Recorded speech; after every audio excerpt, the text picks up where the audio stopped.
하나님의 말씀은 누가복음 5장 1절입니다. 신약성경 95면 누가복음 5장 1절에서 11절까지 봉독합니다.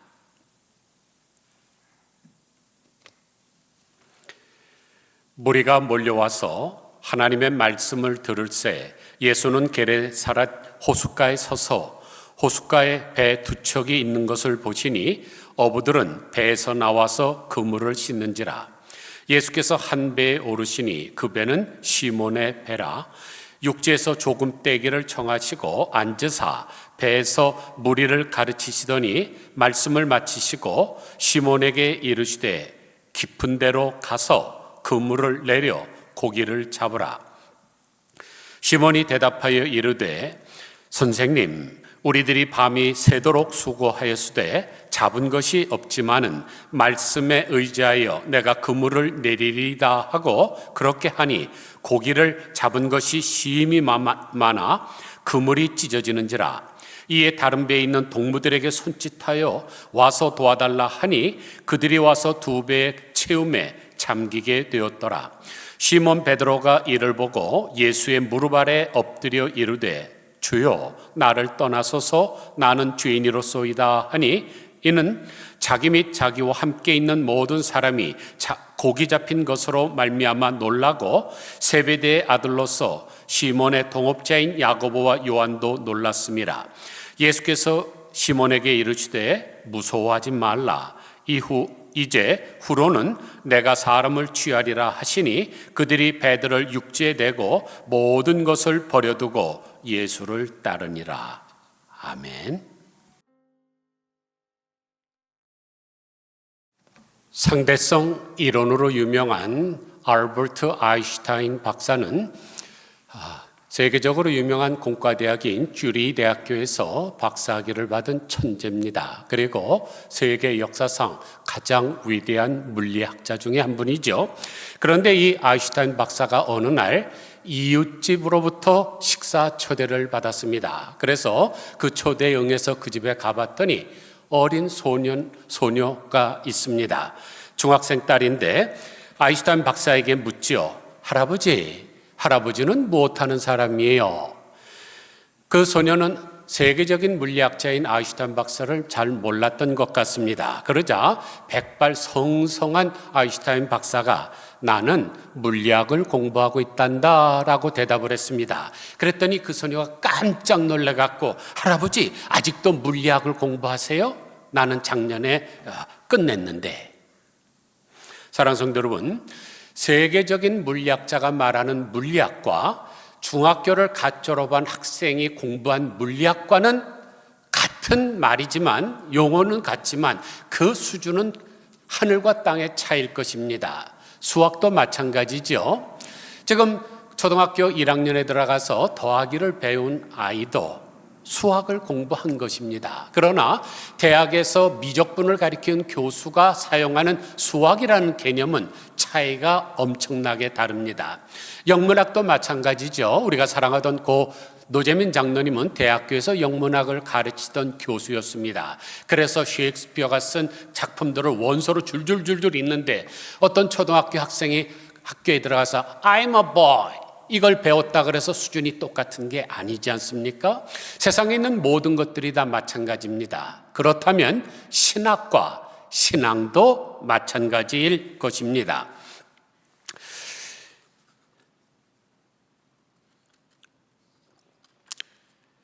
그러면 그 엄청난 차이는 어디서 발생을 할까요?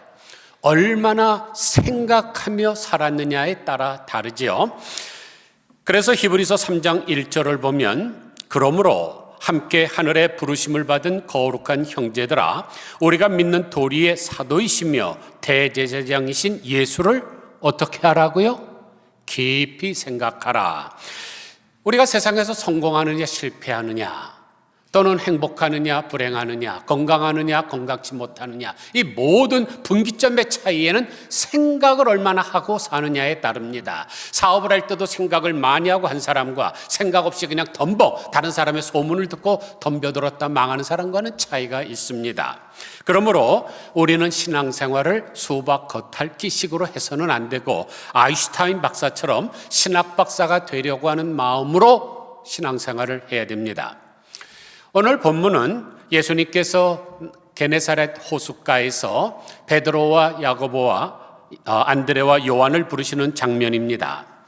그런데 그들은 그 갈릴리 호수에서 태어나서 평생토록 고기를 잡던 전문 어부입니다. 저처럼 그냥 몇 년에 한 번 낚시하러 가서 재미로 하는 게 아닙니다. 그런데 그들이 밤새 고기를 잡았는데 하나도 못 잡은 빈털터리가 되었습니다. 바로 그때 예수님께서는 전문 어부들에게 전혀 상식에 맞지 않는 말씀을 하십니다. 4절 보니까 말씀을 마치고 시몬에게 이르시되 깊은 데로 가서 그물을 내려 고기를 잡으라 그럽니다.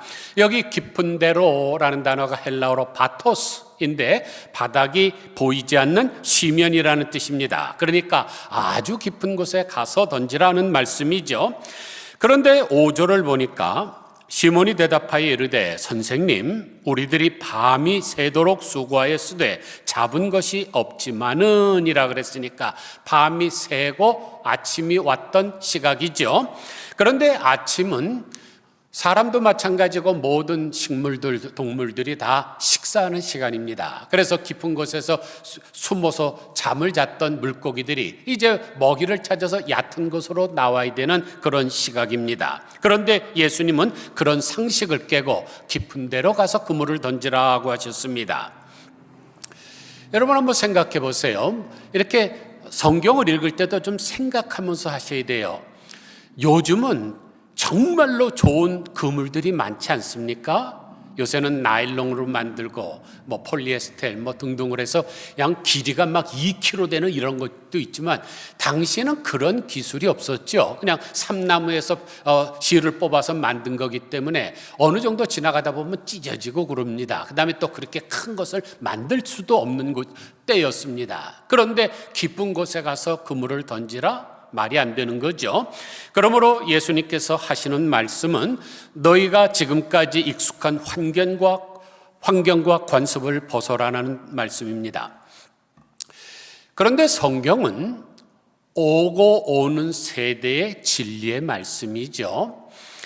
그러므로 깊은 곳으로 가라 하는 말씀은 단지 물고기를 잡기 위해서 주신 말씀은 아닙니다. 2000년 전에 1차적으로 시몬 베드로에게 하실 때는 물고기를 잡기 위해서 하시긴 했지만 우리는 지금 뭡니까? 우리가 물고기 잡습니까? 그물질합니까? 그렇다면 에헤이 이 말씀 나에게 아무런 적용이 될 필요가 없어. 나는 어부도 아닌데 나는 사무실에서 컴퓨터 하는 기술자인데 이게 나에게 무슨 상관이 있어? 이럴 수 있겠지만 서울대학교 종교철학가 배철현 교수가 인간의 위대한 질문이라는 책을 썼는데 제목과는 달리 신약 성경에 나타난 예수님의 위대한 질문을 통해서 우리가 무엇을 교훈을 받을까 하는 이야기입니다. 마찬가지로 우리가 예수님의 명령을 따라서 우리가 사는 이 시대에 어떻게 받아들일 것인가를 생각해야 됩니다. 그러면 깊은 데로 가라는 명령엔 어떠한 의미가 있을까요? 첫째로 말씀의 깊은 데로 가라는 명령입니다. 5절 보세요.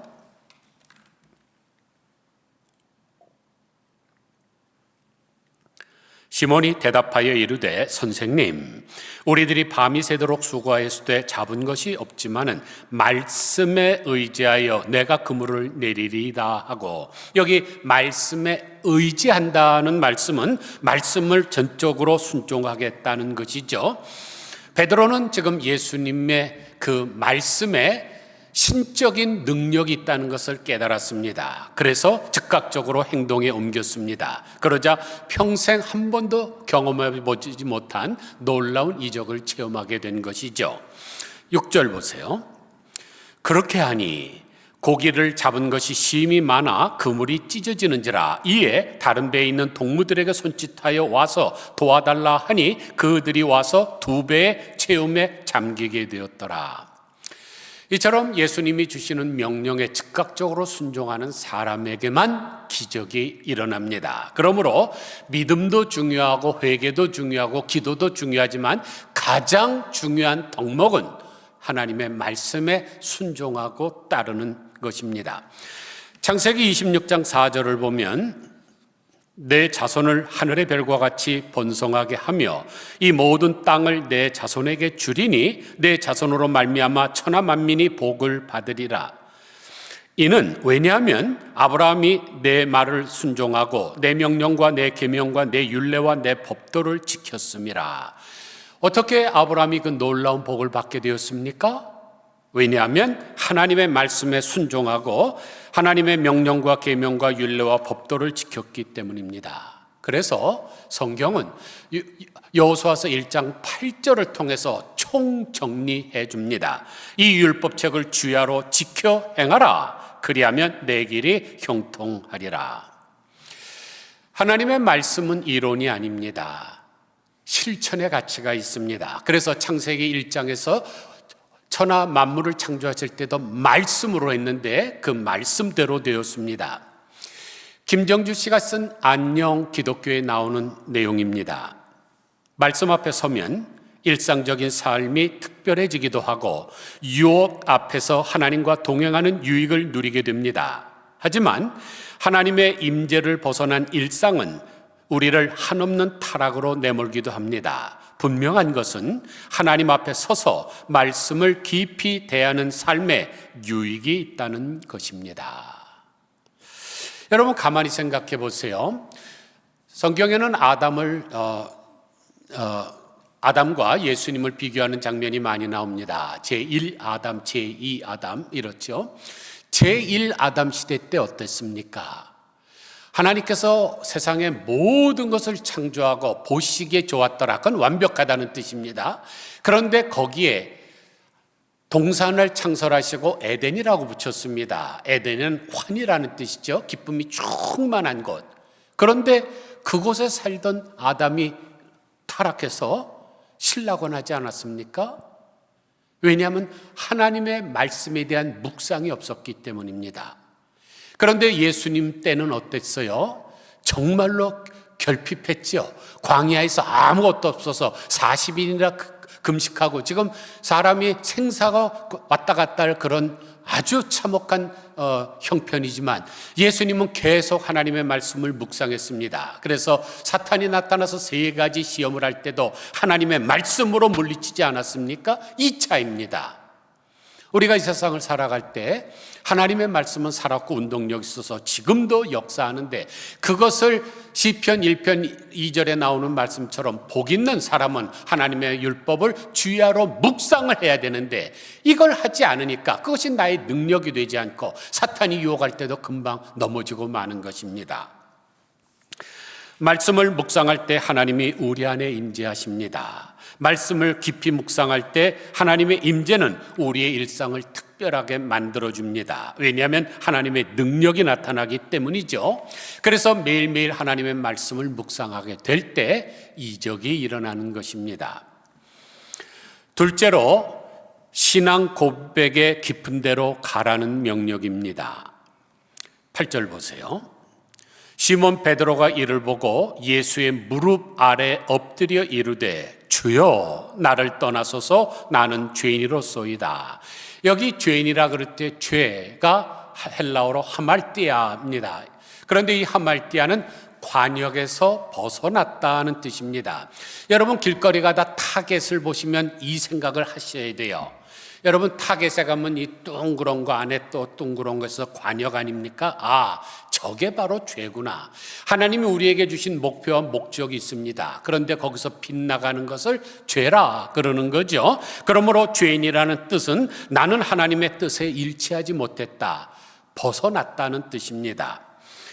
베드로가 처음에 예수님을 뭐라고 불렀습니까? 5절 보니까 선생님이라고 불렀습니다. 왜냐하면 그냥 소문에 듣던 그냥 어떤 말씀을 가르치니까 그냥 선생인 줄 알았죠. 지난 목요일이 5월 15일 스승의 날이었는데 우리 예수님은 스승 정도가 아니죠. 이 세상을 창조하시고 운행하시는 분이십니다. 그 사실을 어떻게 알 수 있을까요? 지금 예수님이 깊은 곳에 가서 그물을 던지라 그랬는데 물속에 깊이 있는 물고기들에게 예수님께서 명령을 하니까 그것들이 그냥 자발적으로 베드로의 그물에 들어가서 그냥 갇히는 것입니다. 여러분 가끔가다 그런 거 보셨을 거예요.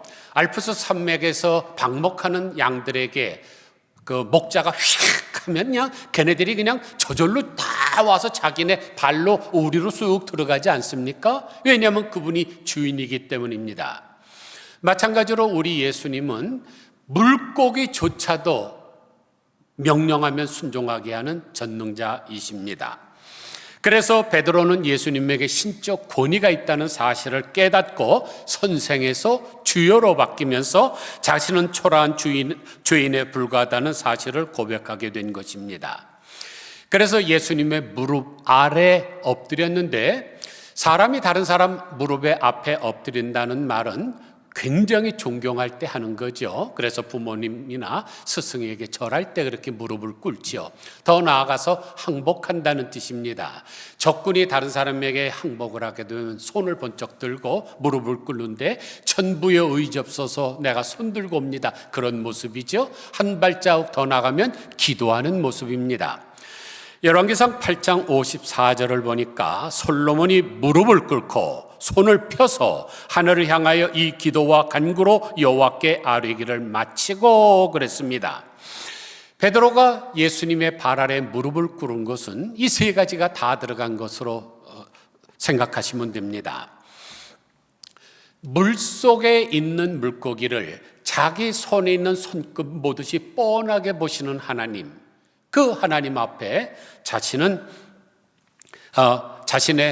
마음의 죄를 모을 일이 없다고 생각하게 된 것이죠.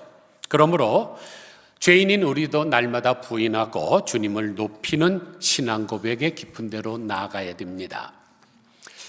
혹시 여러분 이분 아십니까? 연세 들으신 분들 기억나시는 분이 계실 거예요.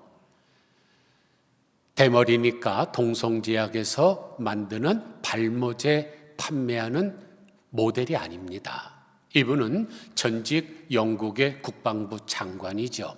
그런데 어느 날 수영장에서 수영을 하는데 미모의 여인이 수영복을 입고 올라오는데 이 사람이 정신이 홀라당 넘어졌습니다. 너무나 황홀해서 당신 이름이 뭡니까? 그랬더니 크리스틴 킬러라고 이야기합니다. 이름이 참 묘하지 않습니까? 발음이 똑같지는 않지만 크리스틴 킬러, 크리스찬 킬러, 기독교인을 죽이는 사람. 하여간 이 존 프로프모는 그 여인에게 온통 마음이 뺏겼습니다. 얼마 후에 이 여인은 영국의 유명한 창녀라는 것을 알았지만은 한번 빠진 데 빠져나올 수가 없었습니다. 그래서 깊이 관계가 계속됐는데, 그런데 이 크리스틴 킬러는 당시 소련에서 영국의 무관으로 파송했던 KGB 비밀 요원과도 관계를 맺고 있었습니다. 이중첩자죠. 그러니까 자기가 접촉을 했던 이 영국 국방부 장관의 그 말을 침대 속에서 들은 것을 러시아에게다 다 넘겨주게 되었습니다. 1960년대 세계를 깜짝 놀라게 했던 센세이셔널한 섹스 스캔들이죠. 이 사실을 알게 됐던 존은 즉각으로 국방장관 직을 사임하고 자기가 지은 죄를 갚을 길을 찾아 나섰습니다. 그런데 방송가에서는 너무나 흥미로운 것이니까 방송에 출연해서 인터뷰하자 그럴 때도 그것을 거절했고, 또 흥행 잡지에서 자기의 이야기를 써서 돈을 벌려고 하지도 않았습니다. 다만 변두리에 있는 토인비 홀, 여러분 세계적인 역사학자 토인비 알잖아요. 토인비의 이름을 따서 만든 홀에 가서 접시를 닦고 청소를 하며 장애 청소년들과 40년 동안 남은 생애를 보냈습니다.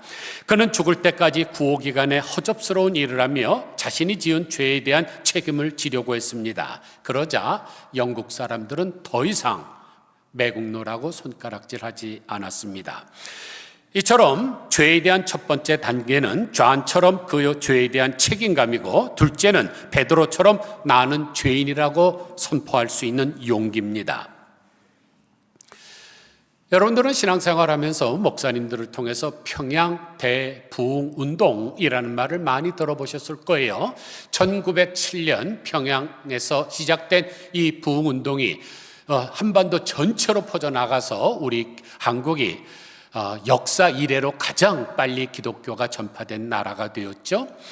부흥의 첫날이었습니다. 열심히 사람들이 모이는데도 감동이 없습니다. 무슨 응답도 없습니다. 바로 그때 길선주 장로가 일어나서 큰 소리로 외치기를 나는 아간과 같은 죄인이옵시다 라고 하면서 지난날 지었던 죄를 뉘우치면서 회개했습니다. 그 내용은 이렇습니다.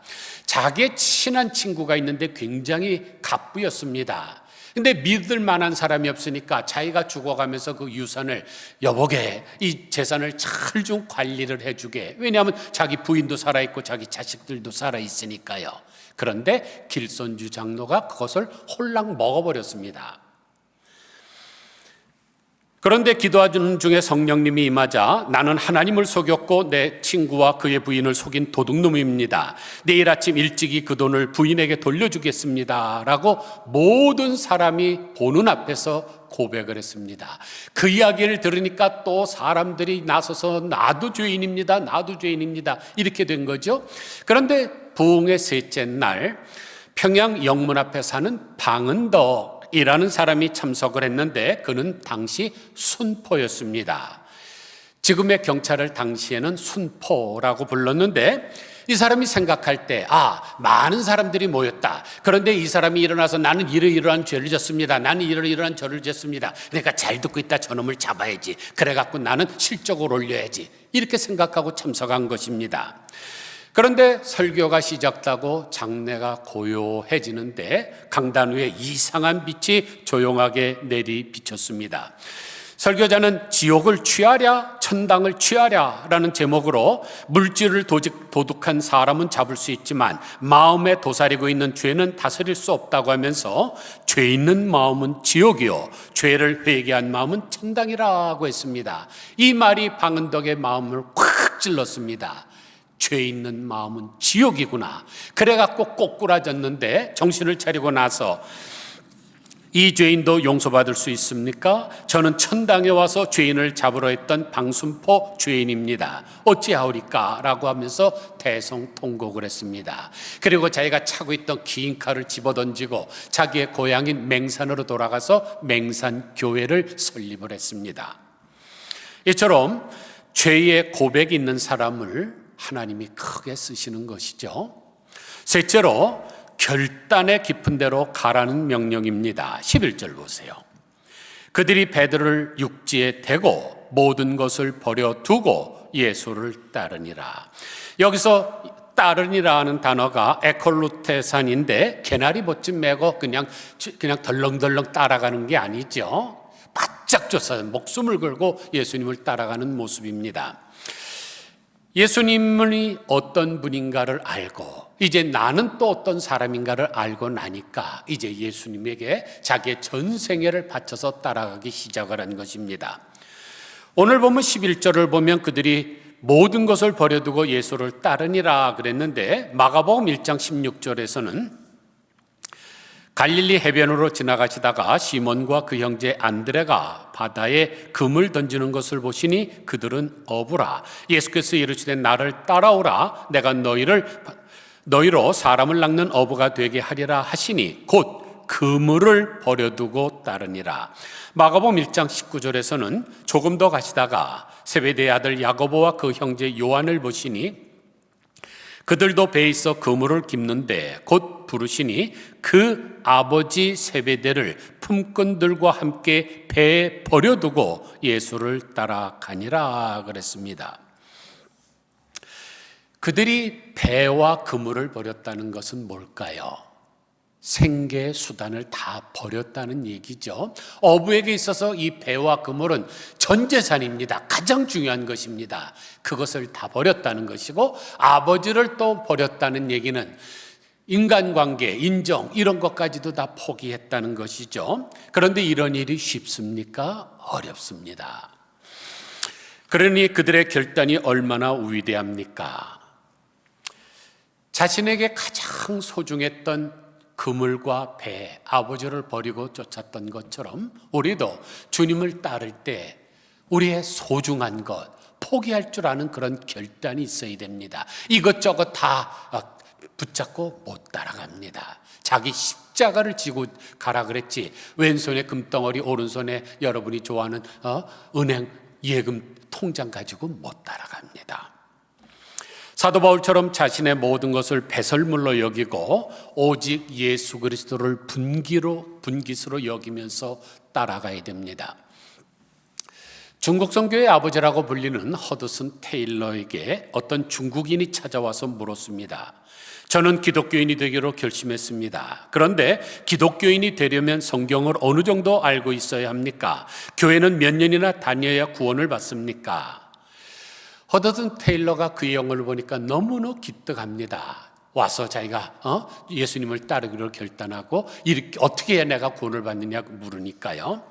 그러나 오해하고 있다는 것을 알고 그것을 풀어줘야 했다고 생각하면서 기독교 교훈을 이해할 수 있는 예를 들려주었습니다. 먼저 저의 질문에 답을 해 주셔야 합니다. 초에 불을 붙이면 얼마나 기다려야 빛이 납니까?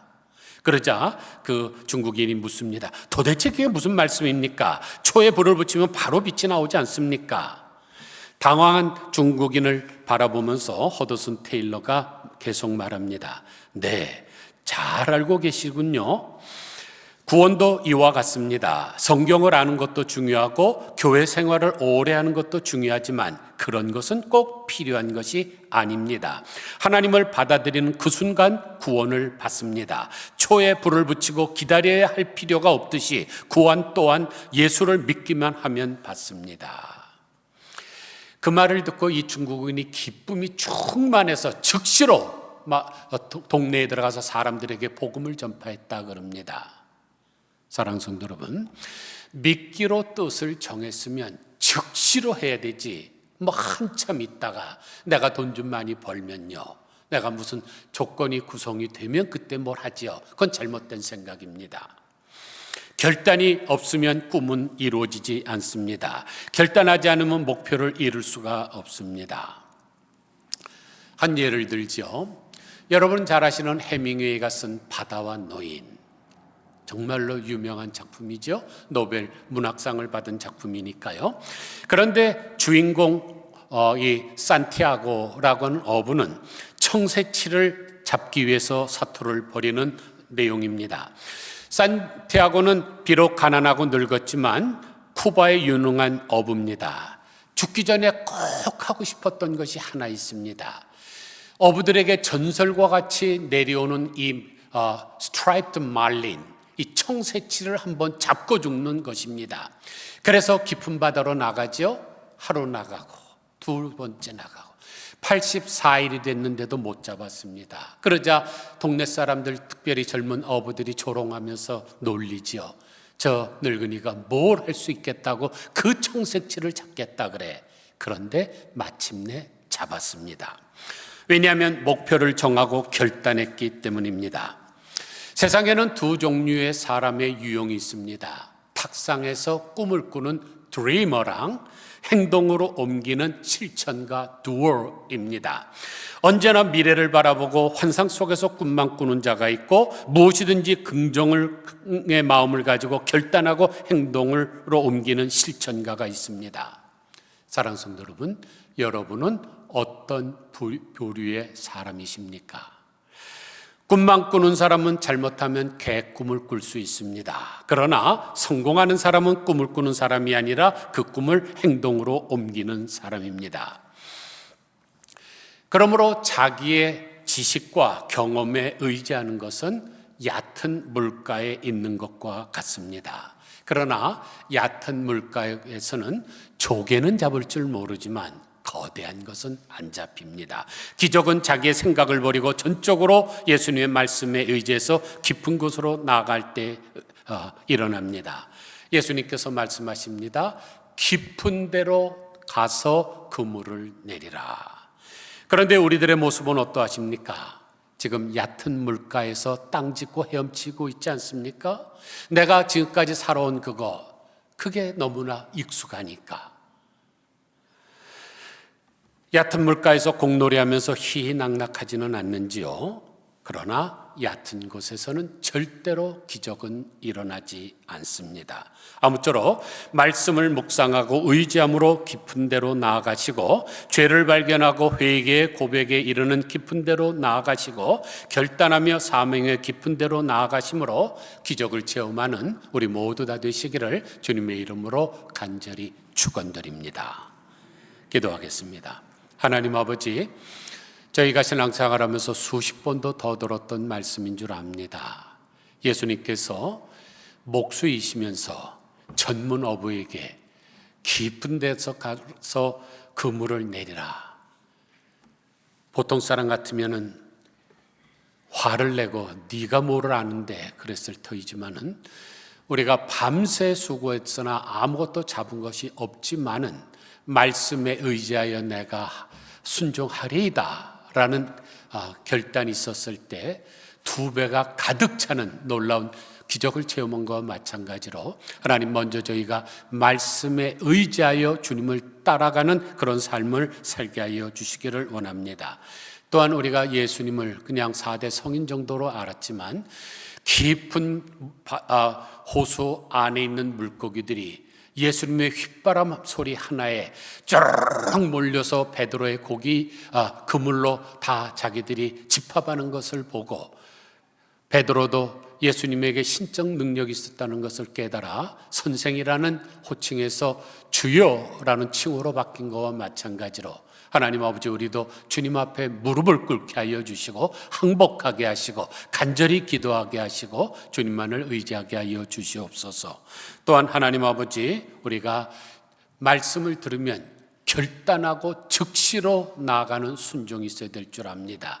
많은 사람들이 신앙생활을 하는데 아인슈타인 박사의 물리학과 어린 중학교 소녀의 물리학이 다른 것처럼 그 수준을 접하지 못하는 까닭은 결단이 없기 때문인 줄 압니다. 하나님, 이제 우리가 말씀을 들었사오니 즉각적으로 순종해서 사마리아 여인처럼 주님으로부터 복음을 받고 마을로 들어가서 복음을 전파한 것과 마찬가지로 우리도 이 즉각적으로 결단하게 하여 주시옵소서.